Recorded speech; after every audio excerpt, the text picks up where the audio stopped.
Hello guys, দেখো আমি ছিলাম আমার মামা শ্বশুরের বাড়িতে।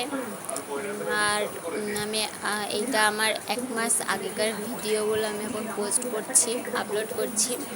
আসলে আমি সব দিন পারি না তো পোস্ট করতে আপলোড করতে। আমার একটা ছোটো বাচ্চা আছে, তাকে সামলে সবসময় ভিডিও করতেও পারি না। যেটুকু পারি সেটুকু তোমাদের সাথে শেয়ার করি। এরপর দেখো আমি মামা শ্বশুর বাড়িতে ছিলাম, আর আমার ছেলে পাশে বসেছিল। আর আমি এখন শ্বশুরবাড়ি থেকে এডিট করছি, আমি এখন শ্বশুরবাড়িতে আছি। আর দেখো আমার মামার শ্বশুরবাড়িটাতেও পাকা বাড়ি, এরপর বৃষ্টিতে এই জামাগুলো শুকায় নাই। আর জীবনে অনেক কিছু স্যাক্রিফাইস করতে হয় জানো তো। বিয়ের পর অনেক কিছু স্যাক্রিফাইস না করলে জীবনটা বিয়ের পরেই স্যাক্রিফাইস করতে হয়, কিন্তু বিয়ের আগে বাবা মাকে তুমি জেদ করে হোক, যেভাবেই হোক তোমার আবদারটা ঠিক মেটাতে পারবে, কিন্তু বিয়ের পর সেই আবদারটা মেটানো যায় না।